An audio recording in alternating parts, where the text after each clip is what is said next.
नमस्ते स्टूडेंट्स, मैं केम दिव्या आप सभी का बहुत बहुत स्वागत करती हूँ हमारे यूट्यूब चैनल विद्यापीठ ग्रेजुएशन क्लासेस में, जिसमें हमारा आज का टॉपिक है बीए फर्स्ट ईयर का important question for the exam, जिसमें हमारा सब्जेक्ट है मनोविज्ञान, पेपर फर्स्ट, मनोवैज्ञानिक प्रक्रियाओं के मूल आधार। और इसमें हम जानेंगे आज अभिप्रेरणा के बारे में कि अभिप्रेरणा क्या है और जन्मजात व अर्जित अभिप्रेरकों की तुलना कीजिए। तो टॉपिक को स्टार्ट करते हैं। ये 4th यूनिट का है और बहुत ही ज़्यादा इम्पोर्टेंट क्वेश्चन है और हर साल पूछता है। जन्मजात अभिप्रेरक पूछ देगा या अर्जित अभिप्रेरक पूछ देगा, इसीलिए मैंने दोनों को साथ में रखा हुआ है और मैं इसके तुलना भी करने वाली हूँ। तो आप मेरे चैनल से जुड़े रहिए और चैनल से जुड़े रहने के लिए इसे सब्सक्राइब करना मत भूलिएगा और नोटिफिकेशन की बेल आइकन को ज़रूर से पुश कर दीजिएगा, जिससे कि आपको मेरी नेक्स्ट वीडियो की नोटिफिकेशन तुरंत मिल जाए। यानी कि जब भी अपलोड हो आपको तुरंत की तुरंत ही नोटिफिकेशन मिल जाए और आप तुरंत जान सकें।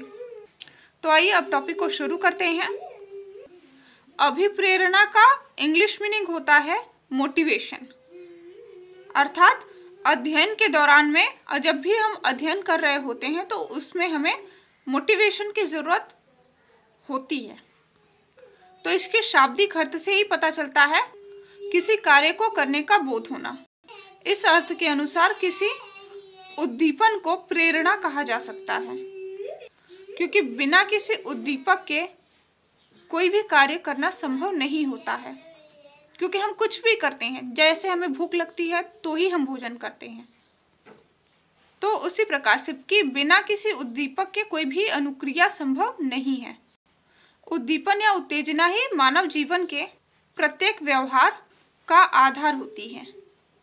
ये उत्तेजना बाह्य एवं आंतरिक दोनों हो सकती है, परंतु मनोवैज्ञानिक अर्थ में प्रेरणा से तात्पर्य आंतरिक उत्तेजना से होता है, जिनसे प्रतिक्रिया स्वरूप हमारे व्यवहार का संपादन होता है। अभिप्रेरणा शब्द जो है वह लैटिन भाषा के मोवियर शब्द का परिवर्तित रूप है, जिसका अर्थ है गतिशील या सक्रिय रहना। और इसी के कारण जीव के अंदर सक्रियता आती है या उसके व्यवहार में तीव्रता आती है और लक्ष्य प्राप्ति तक कार्य में निरंतरता बनी रहती है। इसकी परिभाषा जान लेते हैं। अभिप्रेरणा एक आंतरिक कारक या स्थिति अथवा तत्परता है जो किसी क्रिया या व्यवहार को आरंभ करने की प्रवृत्ति जागृत करती है और व्यवहार की दिशा एवं मात्रा भी निर्धारित करती है। और अब हम जानेंगे अभिप्रेरणा की विशेषता क्या है, जिसमें पहली विशेषता है लक्ष्य निर्धारित होना या निर्देशित होना। मतलब कि अभिप्रेरणा में व्यवहार का हम लक्ष्य निर्धारित करते हैं या निर्देशित करते हैं कि हमें यही कार्य करना है। मतलब आप सपोज कर लीजिए कि जैसे आपको भूख लगी है तो आपको भोजन ही करना है, ना कि कुछ और करना है। मतलब भूख लगी है तो आपको कुछ और काम नहीं करना है, आपको भोजन ही करना है। तो यही निर्धारण करना या यही निर्देश देना स्वयं को क्या कहलाता है, उस जगह पे होगा अभिप्रेरणा। प्रोफेसर यंग ने इसका एक प्रयोगात्मक अध्ययन किया और बताया कि प्रत्येक प्रकार की अभिप्रेरणा से संबंधित व्यवहार का कोई न कोई लक्ष्य या उद्देश्य होता है और इस उद्देश्य की पूर्ति करने के लिए प्राणी प्रयासरत रहता है और जब तक उद्देश्य प्राप्त नहीं हो जाता है तब तक वो निरंतर इसमें लगा ही रहता है।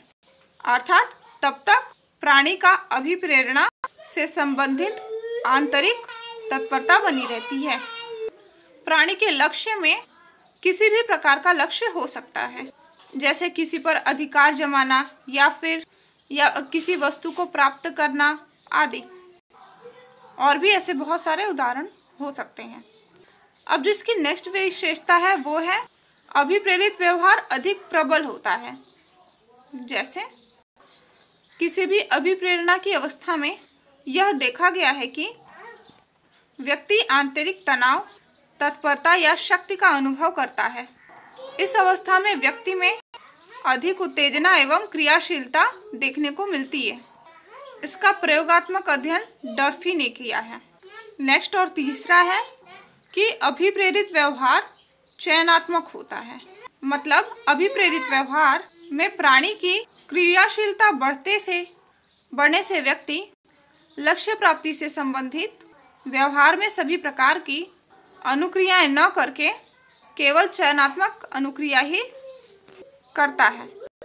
चौथा है अभिप्रेरित व्यवहार अर्जित तथा जागृत होता है। इस विशेषता का अध्ययन हल ने करा हुआ है। अभिप्रेरित व्यवहार में व्यक्ति में सामान्य अवस्था की अपेक्षा अधिक ऊर्जा एवं जागृतता दिखाई देती है। पांचवा है अभिप्रेरणा व्यवहार में निरंतरता पाई जाती है। एक बार उत्पन्न हो जाने पर तब तक चलता रहता है जब तक व्यक्ति को इच्छित या निर्धारित उद्देश्य की प्राप्ति न हो जाए। अब हम जानेंगे जन्मजात प्रेरक किसे कहते हैं। तो एक होता है अर्जित प्रेरक और दूसरा होता है अनर्जित प्रेरक। तो ये जो अनर्जित प्रेरक होता है इसे ही हम जन्मजात प्रेरक कहते हैं। प्रेरक मतलब उद्दीपक, मतलब ऐसे उद्दीपक जो कि हमें मजबूर करते हैं अनुक्रिया करने के लिए। मतलब वो हमारी नीड होती है, आवश्यकता होती है। क्योंकि जैसे सांस लेना ये हमारी आवश्यकता है, भूख लगना हमारे शरीर की आवश्यकता है और इसे हम रोक नहीं सकते हैं। और इसके उपलक्ष्य में जो भी कार्य हम करते हैं वो जन्मजात प्रेरक कहलाता है। ये अभिप्रेरक स्वाभाविक अभिप्रेरक होते हैं, अर्थात ये व्यक्ति की वे आवश्यकताएं होती हैं जिन्हें व्यक्ति संसार में लेकर के उत्पन्न होता है। ये प्राथमिक, शारीरिक, मानसिक, प्राणभूत, जैव जनित आवश्यकताएं होती हैं और इन आवश्यकताओं की पूर्ति करना हमारी आवश्यकता होती है। क्योंकि इनके पूरा ना होने से शारीरिक अथवा मानसिक संतुलन बिगड़ जाता है। इसमें कुछ आवश्यकताओं की व्याख्या हम इसमें कर रहे हैं, जिसमें पहला है होमियोस्टेटिस। यह शरीर की एक विशिष्ट आवश्यकता है क्योंकि इससे अनेक मानसिक अभिप्रेरणाएं उत्पन्न होती हैं, जिनमें से कुछ अभिप्रेरणाओं में जीव में संतुष्टि की भावना का पता चलता है और कुछ में उसे अनुभव से सीखना भी पड़ता है। प्रत्येक शरीर सभी प्रकार के असंतुलनों को दूर करने की चेष्टा करता है और जब तक असंतुलन दूर नहीं होता तब तक वह प्रयास करता ही रहता है, क्योंकि उसके शरीर में बेचैनी बनी रहती है। यह शरीर में रक्त की दशा को व्यवस्थित रखने की चेष्टा करता है। शरीर में पानी, नमक, ऑक्सीजन, कार्बन डाइऑक्साइड, शर्करा, एसिड, चर्बी आदि स्राव में से किसी की भी कमी हो जाने पर शरीर का संतुलन बिगड़ जाता है। अतः शरीर को इनकी उचित मात्रा में बनाए रखने के लिए प्रयत्नशील रहता है। नेक्स्ट है भूख का अंतर्नोद। मनोवैज्ञानिक एवं शरीर शास्त्रियों ने भूख से संबंधित अध्ययन के लिए बताया है कि आंतरिक एवं बाह्य तत्व केंद्रीय स्नायुमंडल से संबंध स्थापित करते हैं और उसके पश्चात प्राणी की भूख के कारण बनते हैं। आंतरिक तत्व जीव के शरीर में रासायनिक परिवर्तनों के कारण उत्पन्न होते हैं। इन्हीं को शारीरिक आधार कहते हैं। जैसे कि आपने फील करा होगा कि अगर रक्त में शुगर में लेवल डाउन हो जाता है तो पेट में पीड़ा उठती है। मनोवैज्ञानिक ने चूहों पर प्रयोग के उपरांत ये बताया कि चूहों को भोज्य पदार्थ नहीं दिया जाए तो उनके गति में वृद्धि हो जाती है, क्योंकि वो तब दौड़ करके अपने भोजन को पा लेना चाहते हैं और यह तेजी तब तक बनी रहती है जब तक कि उन्हें भोजन नहीं मिल जाता है। सैनफोर्ड ने कुछ छात्रों को भूखे रख करके 24 घंटे तक भूखे रखा और ये पाया कि उन सब का ध्यान केवल एक ही दिशा में केंद्रित था कि भोजन कहाँ पर है। अगला जानेंगे प्यास। यह प्राणोदान भी जन्मजात है। भूख से कहीं अधिक शक्तिशाली प्यास का लगना होता है, क्योंकि प्राणी अगर कुछ दिनों के लिए भूखा रहे तो कोई बात नहीं, थोड़े दिनों तक रह सकता है, परंतु प्यास के कारण जीवित रहना असंभव है। इस प्रेरक का भी समाजीकरण होता है। जैसे कि कब, कितना और कैसा पानी पीना चाहिए, यह सब कुछ व्यक्ति सीखता है। जब व्यक्ति को प्यास लगता है तो उसका मुंह और गला सूखने लगता है और वह पानी पीने के लिए अति तीव्र गति से सक्रिय हो जाता है। तो प्राणोदन के रूप में प्यास भी जन्मजात प्रेरक है। अगला है निद्रा। निद्रा का भी अन्य शारीरिक प्रेरणाओं में महत्वपूर्ण स्थान होता है। प्राणी को थकान के पश्चात आराम के लिए निद्रा की आवश्यकता होती है।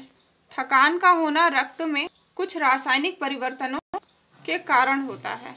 ऐसा संकेत अनुसंधानों से मिलता है, क्योंकि आपने ध्यान दिया होगा कि पूरे दिन में आपने बहुत ही उत्तेजित होकर के बहुत सारे काम करे हैं, पर फिर भी रात को आपको नींद नहीं आती है। तो ये आपके मस्तिष्क में जो रक्त प्रवाह है उसकी ओर भी इंगित करता है। अनुसंधानों के अनुसार यह कहा जाता है कि मस्तिष्क के रेटिकुलर भाग में निद्रा तथा जागरण का नियंत्रण होता है। निद्रा पर सामाजिक नियमों का प्रभाव होता है। सामाजिक नियम जैसे दिन में नहीं सोना चाहिए, रात को सोना चाहिए। सभ्य समाज में इसी के अकॉर्डिंग रात और दिन में सोते हैं।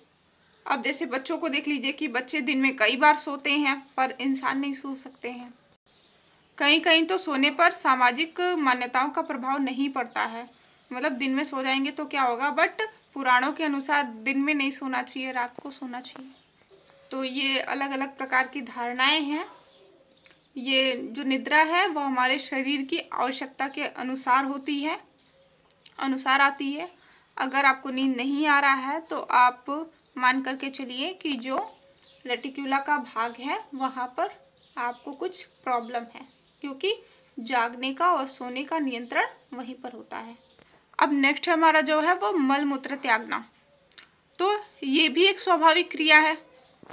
प्राणी मलमूत्र त्यागने के लिए प्रेरणा का अनुभव उस समय करता है जब अंतड़ियों एवं मूत्राशय में मलमूत्र एकत्रित हो जाता है और इसके कारण शरीर के इन अंगों में तनाव की वृद्धि हो जाती है।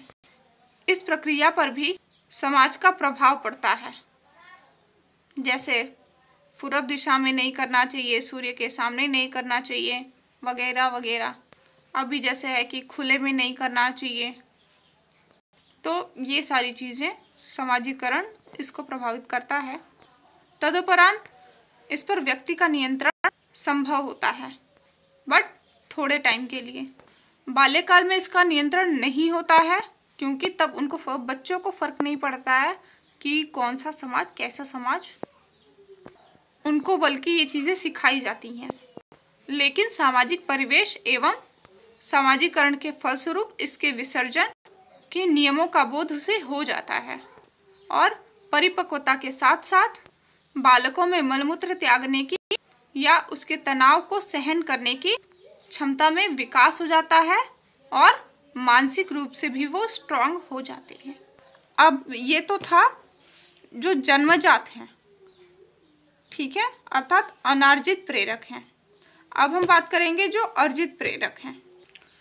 तो इन प्रेरकों में कुछ ऐसे भी प्रेरक हैं जो मनुष्य को सामाजिक वातावरण में दिखाई पड़ते हैं तथा उसका मनुष्य के जीवन में बहुत महत्व भी दिखाई पड़ता है, क्योंकि प्राणी को केवल शारीरिक प्रेरणाओं से ही संतुष्टि नहीं मिलती है, बल्कि सामाजिक स्तर के प्रति वह उतना ही उत्साही और जिज्ञासु होता है, क्योंकि जैसे जैसे वह सामाजिक परिवेश और संस्कृति से प्रभावित होता है तो वह अनेक प्रेरकों का अर्जन करने लग जाता है।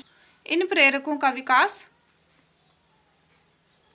सामाजिक मान्यताओं तथा आदर्शों, परंपराओं, अंतः प्रक्रियाओं, संस्थाओं के आधार पर होती है। ये जो प्रेरक होते हैं वे गौण या मनोवैज्ञानिक प्रेरक होते हैं। शारीरिक प्ररोदनों का समाजीकरण होना भी अनार्जित प्रेरक है, क्योंकि जन्मजात प्रेरकों में सामाजिकता पर छाप पड़ने से उनमें मौलिकता नहीं रह पाती। अर्जित प्रेरक का सामान्य अर्थ ही होता है कि जो कुछ भी वो सीख करके, जैसे भूख सीखी हुई नहीं होती है, परंतु ऐसे प्रेरक जो सीख करके, अर्जित करके उन्हें अपना उद्दीपक बनाया जाता है और अभिप्रेरणा में यूज करा जाता है, तो इस प्रकार के जो उद्दीपक होते हैं वो अर्जित प्रेरक कहलाते हैं। जैसे इसमें आप एग्जाम्पल ले सकते हैं कि स्कूल की पढ़ाई कंप्लीट करना, ठीक है, तो अर्थात इसकी ये जन्मजात नहीं है, ये समाज से है और जिसे हमने एक्सेप्ट करा हुआ है, ठीक है। तो प्रेरकों में समाजीकरण के फलस्वरूप कुछ परिवर्तन होते हैं जो कि प्रेरकों में एक विशिष्ट प्रकार की विशिष्टता प्रदान करते हैं। उनमें कई प्रकार की इच्छाएं सम्मिलित हो जाती हैं और जिससे जटिलता आती है। अब पढ़ना तो है, पर पढ़ाई करें कैसे, क्योंकि कहाँ एक मस्त मौला इंसान और फिर दूसरी है कि पढ़ लिख करके मतलब वो जो मतलब हमारे अंदर जन्मजात नहीं है जो चीज़ें, जिसकी हमें ऐसी कोई नीड नहीं है कि अगर वो नहीं होगा तो हम मर जाएंगे, परंतु फिर भी हम शिक्षा ग्रहण करते हैं और उसकी जितनी भी जटिलताएं होती हैं उसे भी हम दूर करने का प्रयास करते हैं और करते भी हैं, और निश्चित उद्देश्य या लक्ष्य प्राप्त करने के साधन में रुचि भी उत्पन्न होती है। इन्हीं उत्प्रेरकों के कारण जिससे जो साधन है वो अपने आप में लक्ष्य बन जाए, मतलब शिक्षा ग्रहण करने में हमारे बुक्स साधन होते हैं, और जब हम इनमें रुचि लेकर के पढ़ाई करते हैं तो एक टाइम ऐसा आता है जब हम शिक्षित हो जाते हैं और कई नई उत्तेजनाओं का संयोग भी मुख्य प्रेरकों के साथ हो जाता है, जिससे ये प्रेरकों को क्रियाशील बनाने में सक्षम होती हैं। और अब अगर हम बात करें इन दोनों में तुलना की, तो अनार्जित प्रेरक हमारी जन्मजात आवश्यकता होती है और अर्जित प्रेरक इसमें जो आवश्यकता होती है उसे हम जन्म देते हैं, ठीक है। तो आज के लिए इतना ही। हमारे नेक्स्ट वीडियो में आप जानिएगा संवेग, संवेग का अर्थ और संवेग में होने वाले प्रमुख शारीरिक परिवर्तन, ठीक है। तो आज के लिए धन्यवाद।